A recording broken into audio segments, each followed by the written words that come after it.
දැන් ඔය ගෙවල් දොරවල් වල වටිනාම කියන දේවල් කොහෙද දාලා දෙන්නේ? මම දන්න විදිහට කියන්නද? ඔය කබඩ් එකේ කැබිනට් එකේ අල්මාරිය ඔච්චරයි නේ. ඔබගේ මොනවද තියෙන්නේ? කැබිනට් එකේ පරණ ගත්ත වීදුරු බඩු ටිකක් ඇති. එමයි කියලා ආසාවටවත් බත් කාලා තියෙනවද ඔයගේ බෙදාගෙන? මම කියන්නේ නිකමටවත් අහු වෙන මඩක් වැතිලි අප්පල්ල බෙදාගෙන කනවා මිසක් කාලා. ඔබගේ කන්නේ එව්වත් කන්නේ. අර අල්මාරිය මොනවද තියෙන්නේ? රෙදි ටිකක් නමලා ගොඩ ගහලා ඇති යටම ඇති.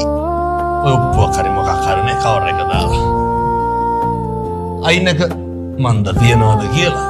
කප් එක රත්තරන් බඩු ටිකක් ඇති තියනවනම් ඔච්චරයි. පොතල ගැට ගහලා ඇති. ඔය එකක්වත් අපි භුක්ති විඳිනවද ගෙදර ඉන්නකොට? ගෙදරට අඳින්න ගෙදර තියෙන හොඳම වැරහැල්ල වගේ ඇඳුම නෙමෙයි.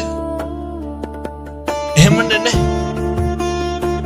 කවදාවත් ඔය චේන් මුදුමාල බ්‍රේස්ලට් බල්ලු කරාම් පුදාගෙන මම කියන්නේ වරුවක් ඉඳලා තියනවද ගෙදර?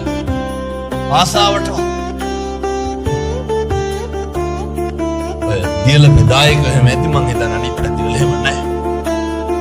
ඔය මිනිස්සු සෙන් පවුඩර් ගහන්නේ කාට සෝඳ යන්න? මං කියන්නේ ගෙවල් වල ඉන්නකොට ගහලා ඉඹී බයින්නවද? පිට කාට හරියන්නේ නැහැ. අපි අපේ සැප සතුට තීරණය කරන්නේ කවුරු මතද? පුදිය ගන්න මෙට්ටේ වලවල් 8ක් විතර තියෙනවා. කතාව ඉස්සරහට ටයිල් අල්ලන්න. ඇයි? අහනකොට කියනවා මේ ලැජ්ජයි බෑ කියලා. අපි හම්බ කරන එක කවුද භුක්ති විඳින්න ඕනේ? ඒක අපි විඳින්න ඕනේ. මොකටද ඔය ලෝකෙට පෙන්වන්න ඔට්ටුවේ? මේ භෞතිකයේ හැම එකක්ම දිගාල ඔට්ටු වෙන්න ඉස්සරහ දොර ජනෙල් වලට කර්ටන් ටිකක් දාගන්න කියලා. වදුරු දැලක් ගන්නවද කවදාවත් අලුතෙන්? අරගේ තියෙන හිල් වලට රෙදි කෑලි අල්ලලා ඉන්නවා මිසක්. අපේ සැප සතුට තීරණය කරන්න ඕන කවුරු මතද? ඒක තීරණය කරන්න ඕන එක අපි මත.